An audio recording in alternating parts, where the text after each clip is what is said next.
El título del devocional o del estudio que deberíamos tener el día de mañana es La historia de una generación perdida. La historia de una generación perdida. Este sería el segundo marco histórico para poder comprender mejor el libro de Ruth. Ya llevamos como 2 o 3 semanas donde hemos hablado de esta gran historia de la esperanza, esta gran historia de la redención, que es finalmente la gran historia o la historia de las escrituras, la historia de la Biblia, que hemos introducido con la genealogía que nos presenta Mateo, y con estos versículos que le leí el día domingo, Mateo 1:21, a propósito de esta historia de la esperanza, de la redención, con estos nombres de protagonistas masculinos, femeninos, anónimos, otros conocidos, pero donde aparece ahí en este linaje de la gracia, Ruth, la moabita, y Boaz, este judío de Belén. Y dice el versículo 21, ¿cuál es el propósito de contar toda esta historia de nombres, hombres y mujeres? Dice, y el ángel a José, a propósito de María, y dará a luz un hijo, María, y llamará su nombre Jesús, porque él, Jesús, salvará a su pueblo de sus pecados. Ese es el propósito de la historia de la redención. Desde Génesis capítulo 1, 2 y específicamente 3, el Señor cuando confronta al diablo tras la serpiente y también a la mujer, promete un linaje, la simiente de la mujer que vendría a liberar a la humanidad. Bueno, y Mateo 1:21 es el cumplimiento del nacimiento de la simiente de la mujer, que es María en este caso, y la simiente es el Señor Jesucristo. ¿Cuál es el propósito de él? Que él vendrá a salvar a su pueblo de sus pecados. El contexto gramatical y exegético acá es que su pueblo es el pueblo de Israel, el pueblo sanguíneo del Señor Jesucristo. Pero después los apóstoles y Pablo nos interpretan que finalmente su pueblo es la humanidad que está caída en sus delitos y pecados. ¿Para qué? Porque Jesucristo va a ser Emanuel, que traducido es Dios con nosotros, ¿ya? Así que ya tenemos esta historia grande de la historia de la esperanza. Veámoslos como círculos, ¿ya? Círculos concéntricos. Y ahora vamos a otro círculo más cercano a Ruth, que como nos dice Ruth capítulo 1, verso 1, y yo lo puse en verde ahí en sus apuntes, aconteció en los días que gobernaban los jueces. Vuelvo a repetir Ruth 1, verso 1, aconteció, sucedió, o había una vez, en los días que gobernaban los jueces. En nuestro proceso de preparación para este estudio del libro de Ruth, que ya espero comenzar el día domingo, ha sido necesario, o yo he querido contextualizar esta historia de amor y de redención que es Ruth y Boaz, contextualizar esta historia dentro de otras dos grandes historias. Primero, la historia de la redención, y segundo, esta historia que nos prepara para comprender con mejor profundidad el libro de Ruth. Y esta historia es el tiempo de los jueces. Ahora, ¿por qué se los quiero presentar? Porque el autor divino así lo presenta. El autor divino, el Espíritu Santo detrás de quien escribió el libro de Ruth, algunos dicen que fue Samuel, él nos quiere contextualizar que esta historia de amor y redención no es leyenda ni tampoco es una mitología. Lo que hace el autor acá, el redactor, el narrador, es decirnos la historia que yo les voy a contar a continuación, es una historia que se ubica en el tiempo y en el espacio, ¿ya? Es decir, es una historia que se ubica en un lugar geográfico, que usted puede ubicar ahí en el mapa. De hecho, cuando yo comencé este estudio también acá en la casa, le mostré a mis niñas, incluso a Rorrito, le mostré en un planiferio que él tiene, aquí está Israel. Y si usted tiene un mapa más grande, usted puede decir, aquí está Belén, abajito, ¿verdad? Muy cerca de Jerusalén, a mano izquierda, es decir, hacia el mar Mediterráneo, del Jordán hacia el mar Mediterráneo, ahí está Belén. ¿Qué es lo que nos dice el autor? El narrador de este libro nos dice, esta historia ocurrió en un espacio geográfico. y en un tiempo histórico. ¿Cuál tiempo? No es un tiempo vago en el espacio, ¿verdad? Al principio de los tiempos, no. Nos dice que esta historia ocurre en algún momento cuando gobernaban los jueces. Y claro, obviamente para el lector judío, sabía muy bien cuándo esto sucedió. ¿Y cuál es esta historia? Aunque el título se lo pongo yo, ¿ya? Yo hace muchos años atrás, yo creo que unos 10 años atrás, prediqué en algún momento sobre jueces y yo titulé Una generación perdida. A propósito de que hay un versículo que dice que la nueva generación que siguió a Josué era una generación que no conocía al Señor. Finalmente, una generación perdida en cuanto al carácter de Dios y en cuanto a las obras de Dios, que sus padres y sus abuelos fracasaron en continuar, como lo mandaba la Torá. ¿Se recuerda? Deuteronomio capítulo 6, el principal mandato de, cuando digo la Torá, estoy hablando del Pentateuco, de la ley. El principal mandato de Dios y de Moisés a los padres, papás y mamás, era decirles a sus hijos y a sus nietos, este es Dios. Dios es uno solo y lo amarás con todo tu corazón, con toda tu mente, con todas tus fuerzas físicas. Y eso debía traspasarse de generación en generación. Lamentablemente, como nos dice el libro de Jueces, en el segundo capítulo, hubo una generación posterior a Josué, cuando Josué muere, y los ancianos que gobernaban con Josué, ellos mueren. Esa historia de redención se perdió y creció una nueva generación de jóvenes, de niños, que no conocieron esta historia, que no escucharon hablar ni de Dios ni de sus obras. Ahora, entendamos, la escritura generaliza, pero siempre hay un remanente, ¿ya? Es lo que nos dice la escritura. Es decir, en el gran contexto de Israel, de las 12 tribus, no sé, un 90% de los que nacieron no escucharon de Dios, de Jehová, ni de sus obras de liberación en Egipto. Pero obviamente siempre hubo un remanente, como por ejemplo Noemí, Elimelech, tal vez, vos, que de alguna manera continuaron esta historia y por eso que el remanente fiel o este grupo de creyentes del antiguo pacto se mantienen hasta los días de José, María, Ana y Simón, ¿verdad? Que son los santos ahí que están esperando la venida de Cristo. Así que, como les digo, esta es la segunda historia que va a corresponder a hoy día y mañana. El día domingo ya dejamos los jueces atrás. Yo les dije que son 350 años aproximadamente, ¿ya? Entre que eh, termina la vida de Josué, los ancianos que le siguen, y que comienza la época de la monarquía con Samuel de alguna manera como transitorio y empezando por Saúl y por David, 350 años. Ahora, ¿por qué es necesario pasar este tiempo en los jueces antes de entrar al libro de Ruth?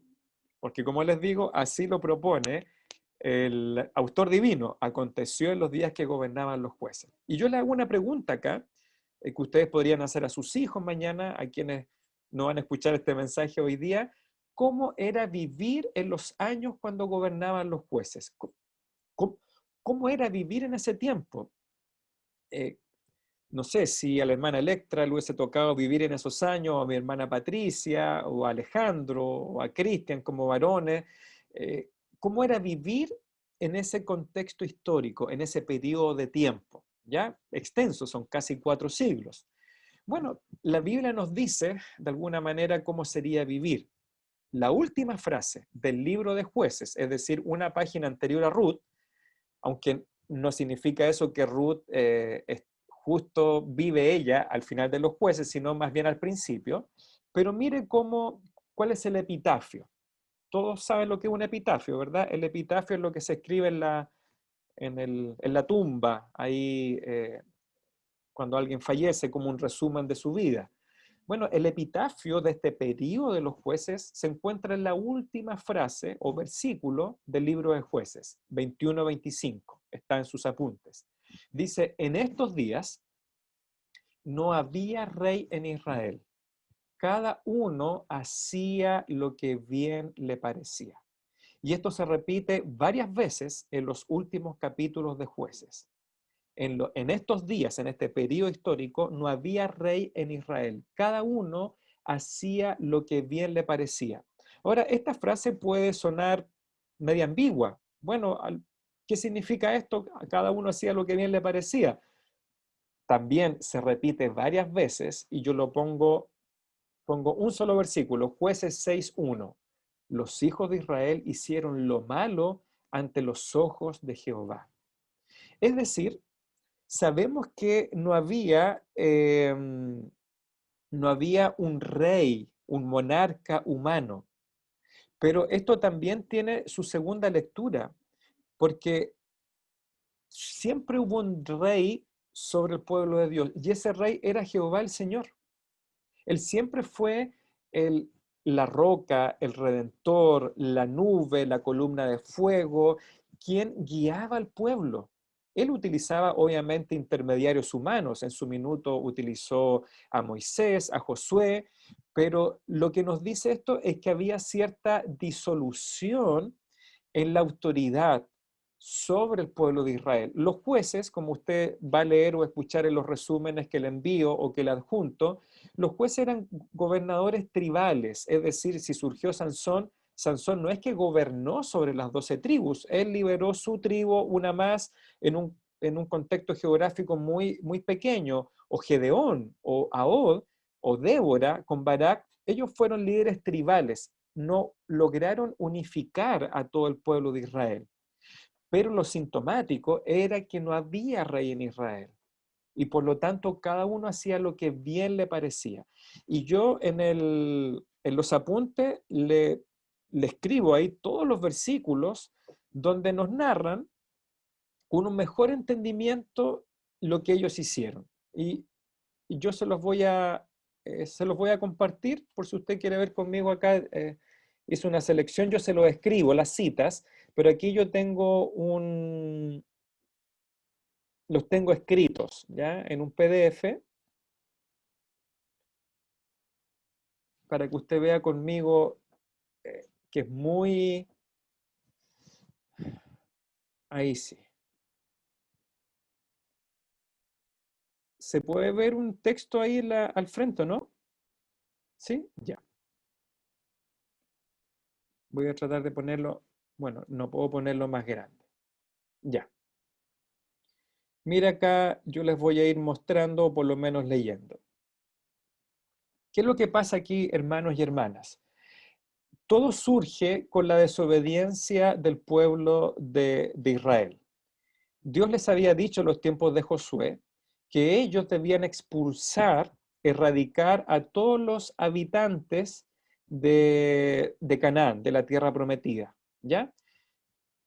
No lo hicieron. Y aquí yo estoy marcando con amarillo. ¿Se fija? Si algo lo necesita, yo se lo puedo enviar después este PDF. Pero mire, Jueces capítulo 1 nos dice en reiteradas oportunidades diferentes tribus que no arrojaron a estos pueblos paganos idólatras, no los arrojaron, no los expulsaron de su frontera como Dios se lo había mandado. ¿Se fija? En Jerusalén no arrojaron ciertos pueblos paganos, ni la tribu de Manasés, ni Efraín, ni Zabulón, ni Neftalí, etcétera, dice, no lo arrojaron, ni sus aldeas, etcétera, etcétera. Ahora, hermano, estos no eran gentiles común y corriente, estos eran pueblos que sacrificaban a sus hijos. Si usted lee el libro de los jueces, si después usted lee los libros de los profetas, la inmoralidad era terrible de estos pueblos. Dios no fue por capricho que le instruyó a las tribus de Israel que expulsaran a estos pueblos paganos. Mire, habían varios de estos pueblos que llevaban a sus hijos a unos ídolos de metal, de piedra, con los brazos extendidos, Moloc, y sacrificaban a sus hijos en el fuego. Es decir, imagínense, no sé, Milton, si hubiese sido pagano de estas tribus, hubiese sacrificado a Joshua, o Pablo a Matías, o Cristian a Brunito.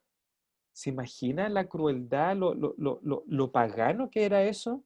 Entonces Dios le dice a estos pueblos, expúlsenlos, sáquenlos o destruyanlos.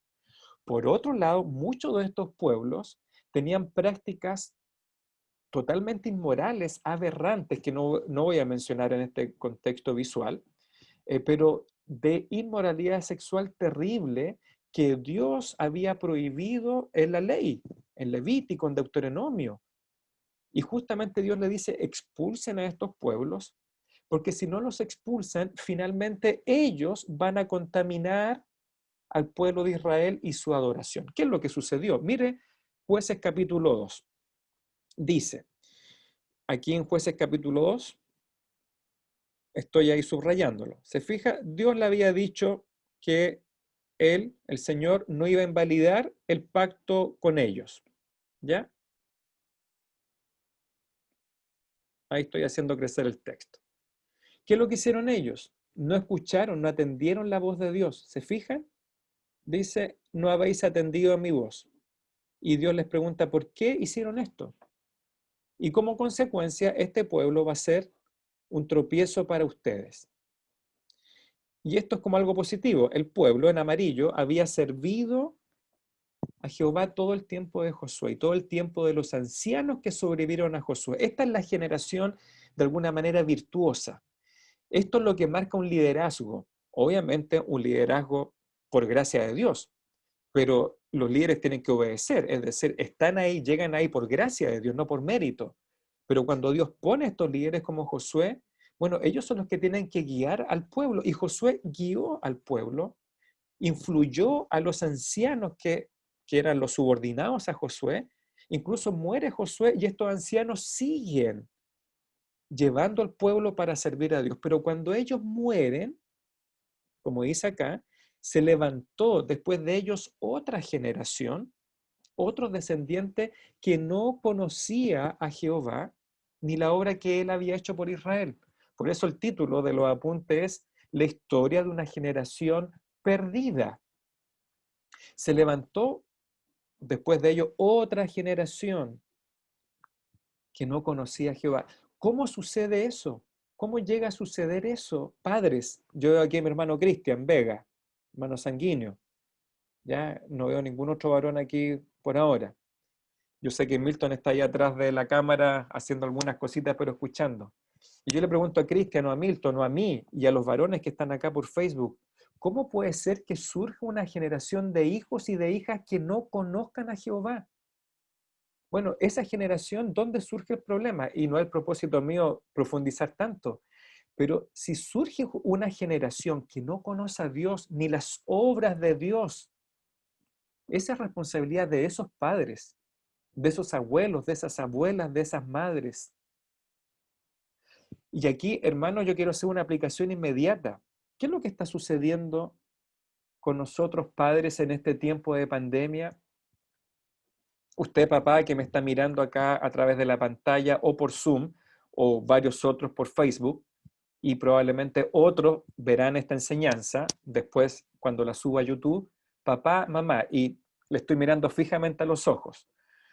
Aunque yo estoy mirando la cámara, pero usted me está mirando a los ojos. Los hijos que usted tiene ahora, sus varones, sus hijas señoritas, pequeños, adolescentes, jóvenes, un poco mayores, pero que están bajo el alero de esa autoridad en la casa, díganme usted honestamente, ¿sus hijos e hijas son una generación que se está criando conociendo a Dios o no conociendo a Dios? ¿Está usted, papá y mamá cristiano, siendo una autoridad espiritual y bíblica para sus hijos? Dios nos ha permitido este tiempo de pandemia como una prueba a nosotros padres. Hermano, yo no soy el responsable de sus hijos ni de sus hijas en este momento. El responsable en este tiempo de pandemia de comunicar esto a la nueva generación, que Dios es Dios y que el Señor es el Señor, es suya, hermano y hermana. Y si usted no ha cumplido con tener cultos familiares aunque sea una vez a la semana. Pero si usted no está cumpliendo ni está haciendo eso, usted, hermano y hermana, va a dar cuenta delante de Dios un día. Y no va a poder echarme la culpa a mí, porque Dios le va a mandar todos los WhatsApp de todos estos meses que yo le he enviado material, puede que no haya sido el ideal, no sé. Bueno, eso yo lo voy a ver con Dios, ¿verdad? Él lo va a ver conmigo, pero yo le he enviado cada miércoles y cada día sábado el material que usted debería enseñarle a su hijo, a su hija, etcétera. ¿Por qué surge una generación perdida? Porque nosotros los padres no hemos ni vivido el Evangelio ni hemos enseñado el Evangelio. ¿Cómo llegamos a este tiempo de decadencia de los jueces, que como vimos en algún momento empiezan aquí y van decayendo hasta terminar en unas tragedias ahí al final de jueces? Eh, Unos pecados innombrables de algunos varones, de algunas tribus. ¿Cómo se llega a eso? Bueno, porque nosotros los padres fallamos en transmitir un mandato de Dios que no es opcional. Tú le enseñarás a tus hijos, a tus hijas, al levantarse, al acostarse durante la vida, quién es Dios y lo que ha hecho Dios. Por eso es que surge este ciclo, como lo dije en abril o en marzo, ya no recuerdo, este ciclo de decadencia o este ciclo vicioso. Y miren la consecuencia. ¿Qué pasa cuando se levanta una generación que no conoce a Dios? Versículo 11, lo tengo aquí al frente. En color celeste, me parece, lo ven ustedes. Osían. Después los hijos de Israel, estoy leyendo Jueces 2:11. Los hijos de Israel hicieron lo malo ante los ojos de Jehová. Mi hermano, y no es que se equivocaron, ya que se les salió un garabato, se les salió una maldición, eh, que se tomaron una copita. No, hermano, ellos sirvieron a los Baales. El pueblo de Dios, que era el pueblo que debía representar a Dios, el pueblo de Israel debía contar la historia de la redención y la esperanza. Dios le dijo a Abraham, el patriarca, el primero, el primer llamado para formar la nación de Israel, le dijo, en ti serán benditas todas las familias de la tierra. Dejaron, versículo 12, a Jehová, el Dios de sus padres, y se fueron tras otros dioses.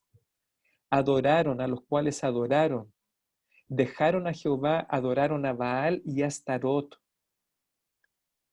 Hermanos, ellos adoraron estatuas de yeso, de madera, de greda, de piedra, de metal. Uno dice, ¿cómo el pueblo que tiene la revelación de Dios, que no era la Biblia completa, por lo menos tenían la ley, los 5 primeros libros, cómo pueden dejar el rollo a un lado, que ellos tenían los rollos, e inclinarse ante estatuas inanimadas?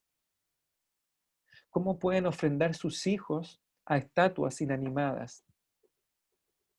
Y como consecuencia, en amarillo aquí, lo tengo marcado en amarillo, provocaron a ira a Jehová, se encendió contra Israel el furor de Jehová. Mis hermanos que están estudiando los días lunes, este lunes vimos varios versículos del Antiguo Testamento que dice que Dios es tardo para la ira, ¿cierto? Que es lento para la ira y rápido para perdonar. Entonces, si llegamos a este punto en amarillo, es porque ellos realmente llegaron al colmo de la maldad. Porque Dios no es rápido para la ira, ni para el juicio. Él se demora, hermanos. Si no, miren las vidas de ustedes, miren mi vida. Si Dios fuera rápido conmigo para la ira o contigo, ya no estaríamos. Entonces, si llegaron a este punto, hermano, no es porque Dios es caprichoso, sino porque ya era el colmo. Y aquí en verde, disculpe que me gusten los colores, ¿ya? Pero lo hago para que se destaque más. Y en verde, capítulo 2, 18 y 19, está el ciclo. Es decir, cuando Jehová les levantaba jueces o gobernadores, libertadores, Jehová dice, estaba con el juez, con el libertador de turno, y los libraba de mano de los enemigos todo el tiempo de aquel juez. ¿Por qué? Porque Jehová era movido a misericordia por los gemidos que el pueblo elevaba cuando estos enemigos los oprimían. 19. Pero ¿qué pasaba? Moría el juez moría el libertador de turno, llámese Gedeón, Sansón, Débora. ¿Qué hacía el pueblo? Volvían atrás y se corrompían más que sus padres. Es decir, un ciclo descendente. ¿Se fijan? No, no lo digo yo, si este no es mi capricho. Moría el juez, volvían atrás y bajaban más que sus padres, siguiendo a dioses ajenos, inclinándose delante de ellos, ni hacían eso, ¿ya? Así que usted aquí en este verde, en este texto en verde, tiene el ADN del ciclo de los jueces, que yo también se lo explico un poquito más en los apuntes. Pero mire, sigamos viendo el mal que hicieron. Jueces 3, versículo 5. Aquí lo estoy marcando todas las cosas malas en celeste o turquesa, no sé cómo lo ven ustedes. ¿Ya? Y los hijos de Israel, dice, tomaron de los cananeos hijas por mujeres, es decir, casaron a sus hijos, a sus hijas con el pueblo pagano, es decir, ya no mantuvieron la pureza del pueblo, hablando en términos espirituales, ¿verdad? Dios le dijo, ustedes tienen que buscar matrimonio para sus hijos dentro del pueblo de Dios. Versículo 7, hicieron lo malo ante los ojos de Jehová, olvidaron a Jehová, sirvieron a los Baales. Sigo aquí, versículo 12. Volvieron a hacer lo malo ante los ojos de Jehová. Jueces 4:1, los hijos de Israel volvieron a hacer lo malo ante los ojos de Jehová. Jueces 6:1, los hijos de Israel hicieron lo malo. Jueces 8:33, volvieron a prostituirse yendo tras de los ídolos, los Baales. 34, no se acordaron los hijos de Israel de Jehová su Dios. Jueces 10:6, volvieron a hacer lo malo ante los ojos de Jehová, sirvieron a los Baales, dejaron a Jehová. Jueces 13:1, volvieron a hacer lo malo. Jueces 17, cada uno hacía lo que bien le parecía. Jueces 21-25, último versículo, cada uno hacía lo que bien le parecía. Dramático, ¿no, hermanos? Dramático. Y, ¿sabe? Eso está sucediendo con el mundo evangélico, cristiano. ¿Sabe que a veces hay pastores que mueren en diferentes iglesias, denominaciones, y mientras estaba el pastor se sostenía la iglesia en integridad, en santidad, fallece el pastor, los ancianos, y las iglesias apostatan, se alejan del Señor? ¿Por qué? Porque realmente ese pueblo no era un pueblo convertido de corazón. Y eso es lo que pasa un poco con Josué, con los ancianos. Y después yo recuerdo a mi hermano Cristian Vega enseñando a algunos de los reyes posteriores, ¿verdad? En el MJBC. Y a veces uno dice, ¿por qué muriendo el rey el pueblo se desparramaba? Y he encontrado la respuesta en los profetas, porque los profetas son contemporáneos de algunos reyes. Y nos dicen los profetas, los reyes siguieron a Dios, no sé, un Josías, un Josafat, un Ezequías al final de su vida. Pero ¿qué pasaba? ¿Qué dicen los profetas? Denunciaba que el corazón del pueblo se convertía de los labios para afuera. Y por eso que los reyes, mientras estaban vivos, ellos empujaban al pueblo, pero como el pueblo no se había convertido de corazón, moría Josías, Josafat, Ezequías, etcétera, otros más, y el pueblo otra vez se olvidaba de Dios. Por eso, padres, la importancia de enseñar continuamente el Evangelio a nuestros hijos. Porque a veces sucede que mientras vamos al templo, ahí están los hijos, ¿verdad? Siguiendo al Señor. Pero ¿qué pasa cuando no está el papá o la mamá presente? ¿Qué está haciendo tu hijo y tu hija? ¿Dónde está el corazón de tus hijos? Y me estoy hablando a mí también. ¿Realmente son convertidos nuestros hijos? ¿Están sirviendo mientras están con el papá o la mamá presente? Por eso, hermano, no dependamos de la enseñanza de las maestras de la escuela dominical. Ellas hacen lo mejor que pueden. O el presidente de los jóvenes, o el pastor, o el anciano, el maestro. Tú, papá y mamá, eres el encargado de presentar el evangelio día a día a tus hijos, cuestionarlos, confrontarlos. Y hermanos, aunque parezca anticuado, imponer vuestra autoridad paterna. Y no estoy hablando de violencia, ni de abuso, ni de castigo, sino padres y madres. Nosotros hemos sido puestos por Dios para proteger a nuestros hijos y para poner el marco de espiritualidad y de moralidad por medio de la palabra. Mira aquí, aquí les ilustro el ciclo, ¿ya? Que son 4 etapas.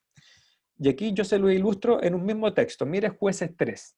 ¿Están ahí? Jueces 3, para los que están con Biblia, Jueces 3, del 7 al 12, estoy ilustrando, o la Biblia ilustra el ciclo, ¿ya? Dice, Jueces 3, 7, versículo 7. Hicieron pues los hijos de Israel lo malo. Olvidaron a Jehová su Dios y sirvieron a los Baales. Primera etapa. Como consecuencia, segunda etapa, verso 8, la ira de Jehová se encendió contra Israel y los vendió. Es decir, los entregó en manos de los paganos como juicio y como castigo. ¿Ya? Entonces, hicieron lo malo. Viene el juicio de Dios. Versículo 9, tercera etapa. Claman los hijos de Israel a Jehová. ¿Y qué es lo que hace el Señor en su bondad y misericordia? Les levanta un libertador. Y esta frase es clave. Les levanta un libertador a los hijos de Israel y los libró. Y cuarta etapa, ¿qué es lo que sucede cuando Dios levanta un libertador, los libra, los salva? Reposa la tierra 40 años. Pero una vez que muere el juez de turno, volvemos al primer punto. Volvieron los hijos de Israel otra vez a hacer lo malo. Jehová los juzga en amarillo, Jehová los libera en verde y en gris reposan 40, 80 años dependiendo del tiempo que Dios los libera. ¿Ya? Entonces, esto les va a servir a ustedes para comprender este ciclo y yo lo pongo acá en mis apuntes. Déjenme compartir ahora los apuntes. Ahí está.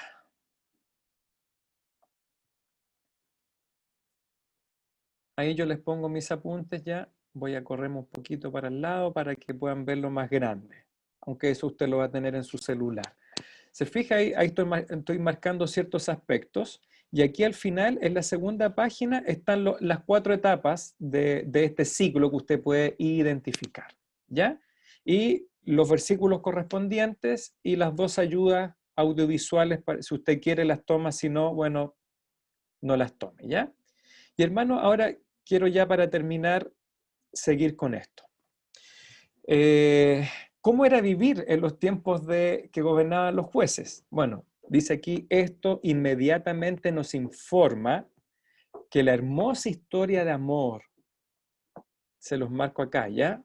Que la hermosa historia de amor de Booz y Ruth brillará en el trasfondo oscuro de su generación, lleno de decadencia, idolatrías, rebeldías, inmoralidad, donde lamentablemente todo vale para los israelitas de este tiempo. Un autor, Vernon McGee, algunos pueden conocer a este pastor en las transmisiones de la radio, ya Vernon McGee, dice, él escribió, así de Ruth, el libro de Ruth es una perla en el mundo sucio de los jueces. Estos son los días decadentes y tenebrosos de los jueces, cuando todos hacían lo que bien les parecía. Es decir, si a alguien se le ocurría matar a alguien, lo mataba. Si a alguien se le ocurría violar a una mujer, lo hacían. Si a alguien se le ocurría vender a sus hermanos, lo hacían. Obviamente todo esto era lo malo ante los ojos de Dios. Un hermano de nuestra iglesia me mandó este comentario, ¿ya? Y lo voy a leer acá, el hermano después sabrá ahí en su casa. Me escribió esto a propósito del contraste entre el libro de Jueces y Ruth. Este estudio que estamos teniendo mostrará que ante la indolencia y pecaminosidad de los israelitas durante el tiempo de los jueces, Dios siguió siendo fiel. Seguía existiendo un remanente fiel y devoto a Dios, portadores de una fe sencilla como la de Noemí, una fe sencilla como la de Ruth, la de Booz, que se pone en práctica en el amor a los demás, como por ejemplo en el amor que manifiesta Ruth hacia Noemí y en el amor que manifiesta Booz hacia Ruth. Otro texto de la hermana Nancy DeMoss Wolvemuth dice, la época de los jueces del Antiguo Testamento no fue buena.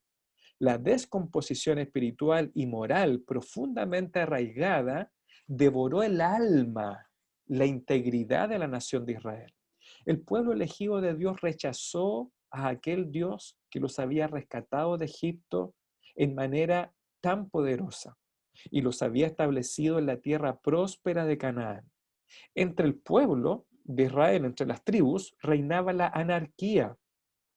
Incluso hubieron guerras civiles entre tribus. Impunemente se cometían violencias inimaginables y atrocidades indescriptibles, y la gente tenía miedo de salir de sus casas. Incluso los encargados de mantener la adoración y vida espiritual, los líderes, eran corruptos y fácilmente sobornables. En este contexto sombrío, descubrimos una joya preciosa escondida en los pliegues de las Escrituras, que es la historia de dos mujeres indigentes, pobres, desamparadas, inmigrantes, que encuentran gracia, redención y esperanza en los campos de cebada de un pariente próspero, en este caso el pariente cercano, quien es Booz. Bueno, podría hablarles tanto del libro de los jueces, pero esa es una tarea que también ustedes pueden leer, descubrir, ¿cierto? Yo creo que esta ayuda audiovisuales puede que de repente no compartamos cada punto de un resumen, pero mientras nos restringamos al texto bíblico, no podemos dejar de estar de acuerdo, ¿verdad? Que este ciclo de casi 4 siglos es un ciclo, un periodo muy oscuro, muy difícil, pero es necesario, hermano, verlos para que comprendamos la maravilla, la joya que sale, que se descubre dentro del periodo de los jueces. Y queremos apuntar a Dios, hermanas y hermanos que estamos acá, porque dentro de este contexto de rebeldía, si usted lo vio, o sea, casi yo me cansé de leer versículos que dicen en jueces, hicieron lo malo ante los ojos de Dios. Es como que es cansador. Pero Dios se mantiene fiel, fiel a su pacto. Dios hizo un pacto con Abraham, hizo un pacto con Moisés, anteriormente con Jacob, con Isaac, y a pesar de la rebeldía del pueblo, Dios es fiel a su pacto y mantiene un linaje de fieles. Gedeón, Débora y otros que no recuerdo ahora su nombre ahí en el libro de los jueces. Samuel, el último, ¿verdad? También este hombre íntegro que fue el eslabón entre los jueces y la monarquía en Israel. Eh, Cómo dentro de esta oscuridad hay hombres y hay mujeres que son fieles al Señor, que son obedientes. Uno dice, ¿cómo en este contexto surge Booz? ¿Cómo con estos líderes, verdad, terribles, otros reyes, otros jueces secundarios y líderes también de las tribus que no son mencionados, que lo describen los profetas después, cómo surge un hombre como vos? ¿Cierto? Es como un milagro, ¿verdad? Dentro de toda la carnicería que había en las tribus, surge vos, un hombre íntegro, un hombre que es capaz de amar a Noemí y a Ruth desinteresadamente, respetuoso. Bueno, esa es la fe. Uno dice, ¿cómo dentro de toda esta inmoralidad que surge aparece una mujer como Ruth, que ni siquiera es judía, no es israelita ella es gentil? Sus padres eran paganos, eran idólatras. De hecho, cuando le dice, ¿verdad? Noemí a Orfa, bueno, devuelvan a su tierra a sus dioses. Es decir, Ruth y Orfa vienen de un contexto de dioses, de idolatría. Y uno dice, ¿cómo surge una mujer como Ruth? Bueno, ella adopta la fe del pacto, la fe de Dios, ¿verdad? De Noemí, aunque Noemí no es el mejor ejemplo porque ella está muy amargada, muy triste, culpa a Dios. Entonces, ahora se fija que dentro de este contexto del tiempo de los jueces, amamos más todavía el libro de Ruth, amamos más a vos, los varones, tenemos un ejemplo de masculinidad en vos. Es decir, si tenemos que dar este salto, cultural de los tiempos de los jueces a nuestro tiempo, bueno, aquí hay un ejemplo de masculinidad. Vos no es un machista, como hay otros, ¿verdad? En otros momentos de la Biblia. Vos es la contraparte a ese tipo de hombre pecaminoso, vos, pero tampoco es un pusilánime él. Vos es el ejemplo y la ilustración de la masculinidad bíblica. Y también Ruth, como hemos visto en los matrimonios, es un ejemplo de femineidad bíblica. Es decir, ¿cuáles son los atributos de ser femenina? Están expresados en la vida de Ruth. ¿Cuáles son los atributos de la masculinidad? Están expresados en la vida de vos. Así que yo me quedo con este versículo, déjeme leerlo, que marca un poco la clave, que es Jueces 3:9. Jueces 3:9 dice entonces, clamaron los hijos de Israel a Jehová y Jehová levantó un libertador a los hijos de Israel y los libró. Ahora, los nombres de esos libertadores humanos son Otoniel, Ahod, Gedeón, Jefté, etcétera. Pero ¿hacia dónde apuntan estos libertadores? Creo que el hermano Pablo lo enseñó hace un tiempo atrás, que él también estuvo enseñando en los jueces, Pablo Vega, y estos libertadores, aunque caídos, ¿verdad? Como nosotros, estos libertadores apuntan finalmente a un libertador final y victorioso que es Mateo 1:21. ¿Cuál es el linaje de la gracia donde culmina? Y dará a luz un hijo y llamará su nombre Jesús, porque él, como dice Mateo 1:21, porque él salvará a su pueblo de sus pecados, él liberará al pueblo de sus pecados. Así que hacia allá apuntan todos estos libertadores y finalmente también vos, el redentor final en la vida de Ruth y de Noemi. Que Dios les bendiga, hermanos y hermanas. Espero que podamos disfrutar estos libros, estas historias, dentro del gran contexto de la historia de la redención.